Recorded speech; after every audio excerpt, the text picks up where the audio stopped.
Hi and welcome to this tutorial. If you've seen the past few tutorials on Spring AOP, you have a good idea of how to write different advice types in different stages in the execution of the target method. You can write an advice method to get executed before a target method. You can write advice that gets executed after a target method.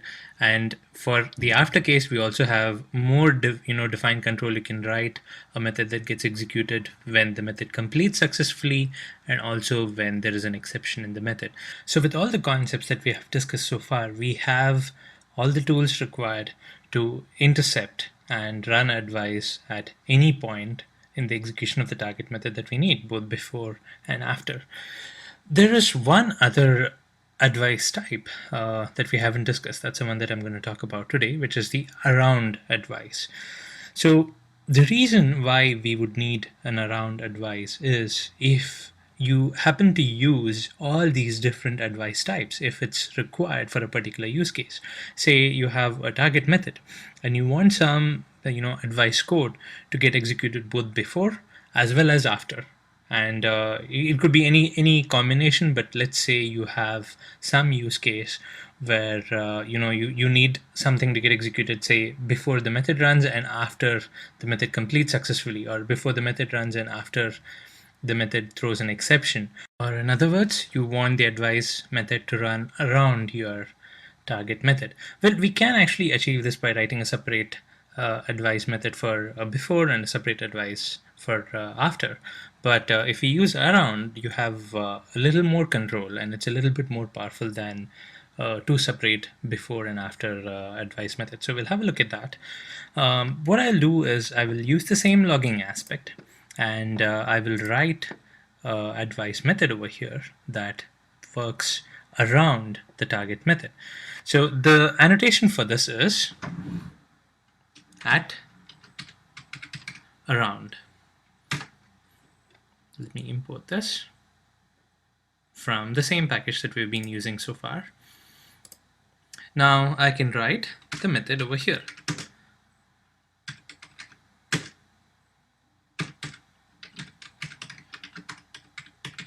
I'll write my around advice is the method.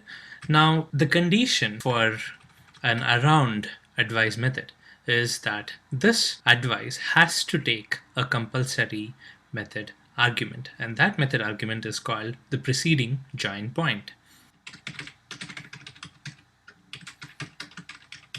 I'll define that preceding join point.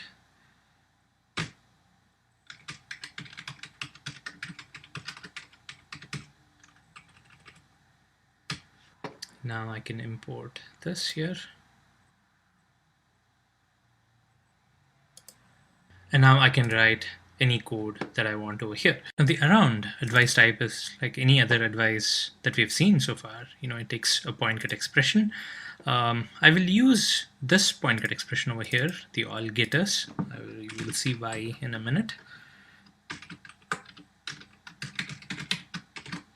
So now what I've done is I've configured this around advice method to run for all getters. So this method will run around all getters.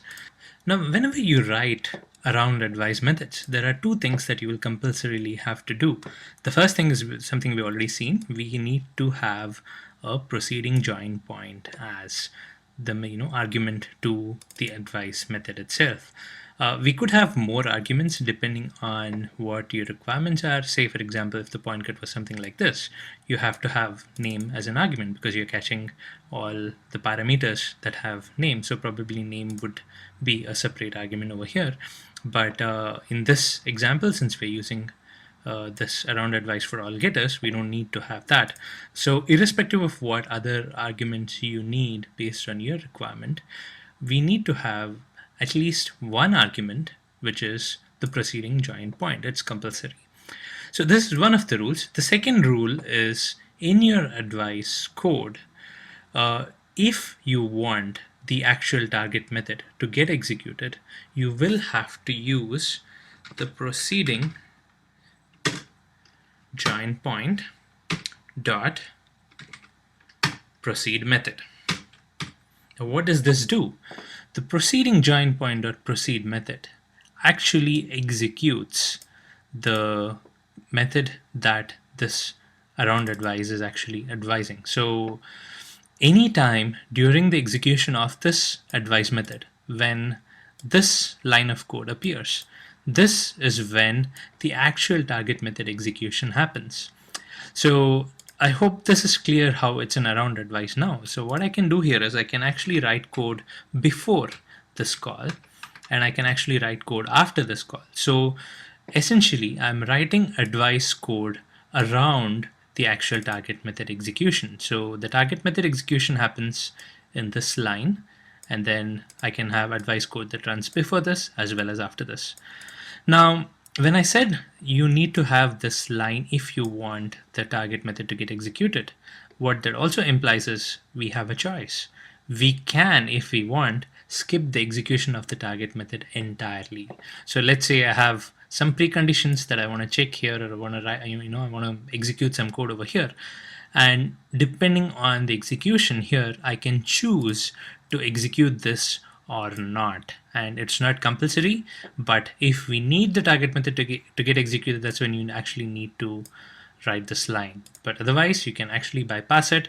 That is one of the real value adds that we get by an around advice that we cannot manage with the before and the after returning and the after throwing. So this is one powerful feature of an around advice. We can decide whether or not the target method actually gets called. And of course, we can have code both before and after the execution of the target method if at all we choose to do so. Okay, so now what I'll do first is add a try catch. I'll surround this with a try catch, and before the actual method execution happens, I will print out a statement.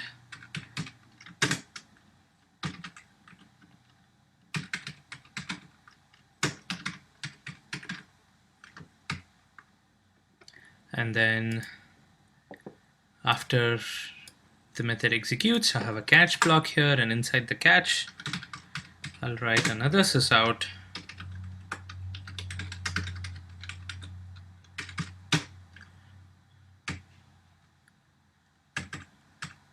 and within the try,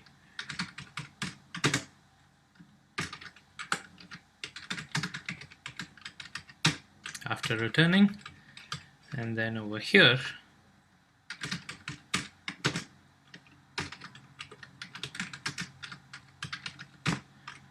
after finally. So this is actually self-explanatory what's happening here. So all the code that you write here is the before advice. So this gets executed before your target method gets executed. The target method gets executed by this line where I'm doing a preceding join point dot proceed, and then immediately after that, any code that you write here is an after returning, because in case this results in an exception, it directly goes to the catch over here. So if the lines below get executed, that's because this has returned successfully. And then inside a catch, I'm catching a throwable, so any exception, it comes over here. We have a after throwing. So again, here I can have multiple catch blocks here. It's similar to the exceptions that you can catch over here in an after throwing. You can catch as many number of exceptions as you want and have different after throwing advice code over here. And then finally, once you're out of the catch block, or as a finally block over here, I can have a few more lines of code which actually correspond to a after finally annotation. So this is around advice in a nutshell. So the only special considerations that you'll have to make when writing around advice is, first of all, you need to have a preceding join point input, and you need to do a preceding join point dot proceed if you want the target method to get executed. And of course, you can write code around this line inside your advice method.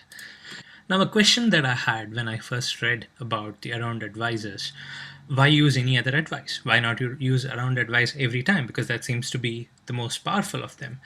Well, the best practice here is to use the advice type which is sufficient and necessary for the use case that you're trying to achieve. If you know that the code that you want to write as an advice has to run before the target method runs, there is no reason why you should go for an around advice. It's actually recommended to write a before advice. So you need to choose the option, you need to use the least powerful option that serves the purpose. So if a before will serve the purpose, you should not go for an around, you should go for a before. And then only if you have a requirement for an around advice, that's when you would choose the around advice. So the advantages of the around advisors, first of all, you have more control. You can write different lines of code around it. You can have method variables that are shared with the before code as well as the after code. So a local member variable that you have over here can be shared by both the codes. It's not possible to do that in a thread safe manner if you have two different methods, one for before and one for after. And the only other thing you need to note here is that if this returns a value, say this is actually returning a value, as it happens in this case, this is all getters. So this returns a value that needs to be sent to the calling program. So in that case, this advice cannot return a void. It has to return the value that it's returning. So let me call this a object. So I do not know what this this method is returning. Here it happens to be a string. In that case, I can actually mark this as a string, but generally you would want to mark it as an object so that you are leaving the option open for any return type.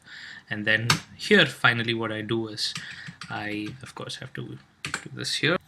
I'll declare an object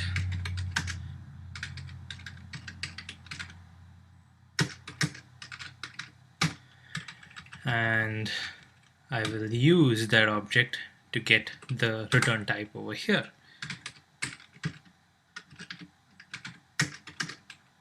And then I will have to return this object here. Return value. So this is what needs to be done in case the target method is actually returning a value. You can use that. And one more difference here is when compared to the after. When we were talking about after, I said we cannot modify the returned object. We can of course use it. See here we have a return string and we're catching that object over here. So we do get a handle to the object when you're using the after returning, but then you cannot modify it. You cannot say, for example, send something else. But we do have that luxury over here. Now I have the object here, I can modify it, I can return whatever I want. So this is an additional way in which the around advice gives us some more control. Okay, so now we are all set. Now let's execute this. Now this is happening for all getters. So I will make sure the getter is called, say here, a get circle is what is called over here. This is a getter, and this has to be this has to trigger this around advice. Now let me remove this set name because we do not want the other advice to get executed at this time. Let's run this. So here you can see before advice is run, after returning is run, and then after finally is run. Now if the method that we are calling over here had thrown an exception, in that case what would happen is this catch block would have executed, and then the code which gets executed is the after throwing. So essentially this is what is the around advice. So you can write code that gets executed at both before the target method.